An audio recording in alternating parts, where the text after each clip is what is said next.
এই দুনিয়া জমিনে অনেকে অনেক কিছু কাজ দেয়, সেই কাজগুলো আমরা করি না। বাপ কিছু কাজ দেয়, মাস্টার কিছু কাজ দেয়, যদি না করে স্কুলে যাই মার হয় না। এই যে মারে মাস্টার কি খারাপ? একটু সারা দেবেন, খারাপ মাস্টার কেন? এই মারটা আমাদের উপকারের জন্য না ক্ষতির জন্যে? তাহলে আমাদের স্রষ্টা রব্বুল আলামিন আমাদেরকে কিছু কাজ দিয়েছে, ওই কাজটা যদি আমরা করে না যাই আমাদেরকে আল্লাহ পাক মারবে। এই মারটা আল্লাহ পাকের কি অন্যায়? কেন? কাজটা আমাদের ভালোর জন্যে। এ নওজওয়ান তরুণেরা, এ নবী পাকের প্রেমিকেরা, ইসলাম ধর্মের মাহফিলে এসেছেন, তাই বলে দিয়ে যে আল্লাহ পাক আমাদেরকে কাজ দিয়েছে। কি কাজ দিয়েছে আল্লাহ পাক কোরআন পাকে জানিয়ে দিলেন, ওমা খালাকতুল জিন্না ওয়াল ইনসা ইল্লা লিয়াবুদুন। এ বিশ্বের মানুষেরা, এই গাছপালা তরুলতা জমিন আসমান পাহাড় পর্বত সব কিছু আমি আল্লাহ সৃষ্টি করেছি। আমার সৃষ্টি গুলো তোদের উপকার করার জন্য, তোদের খেদমত করার জন্য, তোদের কাজে লাগবে বলে এগুলোকে বানিয়েছি। এ বান্দা বান্দি রেগে, আর আমি আল্লাহ তোদেরকে বানিয়েছি আশরাফুল মখলুকাত করে। তোরা মানুষ সৃষ্টির সেরা, তোদেরকে বানিয়েছি শুধুমাত্র আমি আল্লাহ আমার দাসত্ব করার জন্যে। তাহলে আমাদের কাজটা কি? আল্লাহর দাসত্ব করা।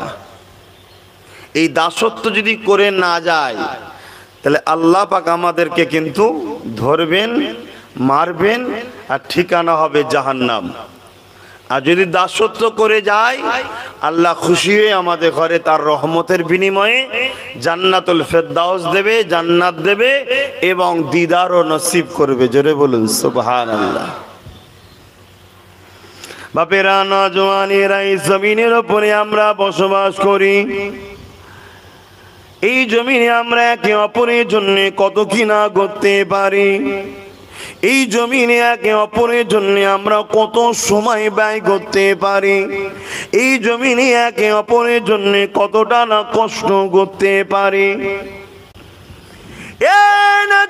তরুণেরা, কখনো নিজের বিবেককে একবার প্রশ্ন করলে না, কে আমাদের মালিক?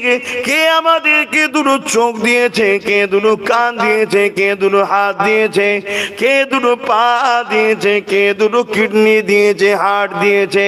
কে আমাদেরকে জমিনের উপরে বাঁচিয়ে রেখেছে? সেই মালিক কেন আমাদেরকে বানালো? তিনার কি কাজ করলে খুশি হবে এটা কখনো চিন্তা আমরা করলাম না।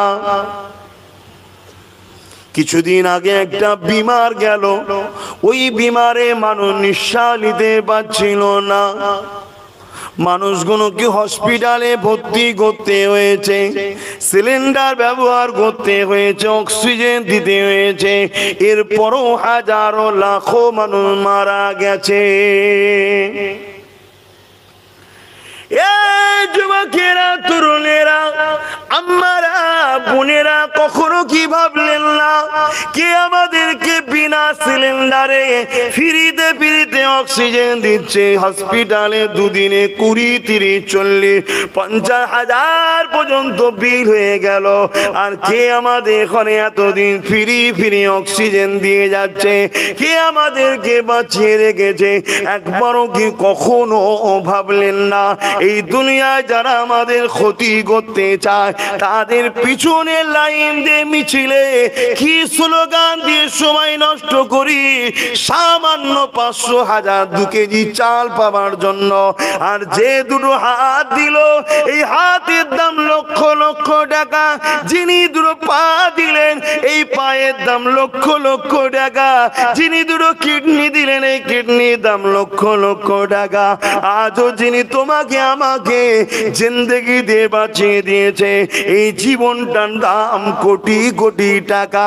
সেই মালিক কি চায়? তার জন্য আমাদের কি সময় এখনো হলো না? ভাবার জিনিস হলো আজ শোনার জিনিস ওয়াজ নয়। যদি শোনেন আবু জেহেল হয়ে রয়ে যাবেন, আর যদি ভাবেন সিদ্দিক আকবরের কাতারে দাঁড়াতে পেরে যাবেন। এই যুবকেরা, তরুণেরা, এই পৃথিবীর জমিনে আমরা সবাই নির্দিষ্ট একটা টাইম নিয়ে এসেছি। আমরা দুনিয়ার জমিনে কম বেশি সবাই পরীক্ষার হলে ঢুকেছি, বা কেউ পরীক্ষা দিয়েছে তাকে সাথে করে নিয়ে দাঁড়িয়ে দাঁড়িয়ে দেখিয়েছি। পরীক্ষার হলে যায়, খাতা দেওয়া হয়, প্রশ্ন দেওয়া হয়, ঘন্টার অপেক্ষা করো। ঘন্টার আগে যদি তুমি তোমার খাতাটাকে লিখে দিতে পারো তাহলে তুমি কামিয়াবি হয়ে যাবে।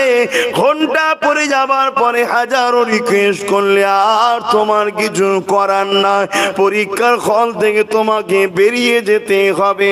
এই দুনিয়ার জিন্দেগিটা একটা পরীক্ষার হলের মতো। যখন মৃত্যুর ঘন্টাটা বেজে যাবে আর তুমি কোনো সুযোগ পাবে না। তাই দুনিয়ায় যতদিন না তোমার মৃত্যু আসছে, তোমার মালিক তোমাকে কেন পাঠিয়েছে এটা জেনে তোমার স্রষ্টার কাজগুলো করো। পরীক্ষার হলে ঢুকেছেন কেন? চুপ করে বসে থাকার জন্য তো নয়। কাজ হলো খাতা করে লিখা, বসে আছেন।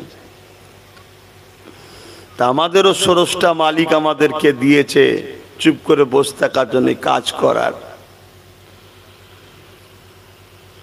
তোমরা কি জানো তোমাদের পিছনে কি ষড়যন্ত্র চলছে? হ্যাঁ, আমরা সাপ দেখলেই মারি না? মারেন না? মারেন না? কেন মারেন বলবেন একটু? কেন মারেন? কামড়ানোর জন্যে। সাপ কামড়ায় না বাপ, সাপ ভয়ে কামড়ায়, ও নিজের বাঁচার জন্যে কামড়ায়। সাপ ভয় খায় আমাদের ঘরে, তাই বাঁচার জন্যে কামড়াতে যায়। তাহলে আমাদের মেন্টাল সেটিং হলো কি? সাপ কামড়ায়, যেটা আমাদের জন্য মৃত্যুর কারণ, তাকে মেরে দাও, তাই তো নাকি? এই দুনিয়ায় লাখো নয় কোটি কোটি কোটি কোটি মানুষের মেন্টাল সেটিং করা হচ্ছে। মুসলমান মানে এরা আতঙ্কবাদী, সন্ত্রাস, এরা মানুষের ক্ষতি করে, সমাজকে নোংরা করে, এরা চোর, ডাকাত, বদমাই, রেপিস, সব কিছু বুড়াই কাজ এদের মধ্যে আছে। এদেরকে দেখলে মেরে দিতে হয়। সেটিং তৈরি হচ্ছে।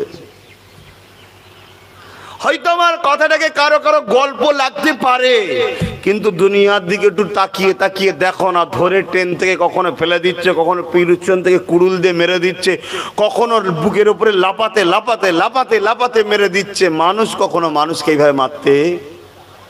তাদের মেন্টাল সেটিং যে সাপ যেমন কামড়ায়, এই মুসলমান এরা হলো ঠিক ওই রকম একটা সমাজে বিষাক্ত জিনিস, যারা এরা থাকলে সমাজে অশান্তি হবে, দাঙ্গা হবে, ফাসাদ হবে, দেশের ক্ষতি হবে। এরা সমাজের মধ্যে সর্বসময় অশান্তি লেগে থাকে। এটা একটা সেটিং তৈরি করা হচ্ছে। আর দোষ তো তাদেরও শুধু দিচ্ছি না, আমাদেরও দোষ আছে। কেন? আমরা ইসলাম কি জিনিস আমরাই জানিনি, তো তারা জানবে কি করে? আমাদের কাজ কি সেটা জানি আমরা? আমরা কাজ করি?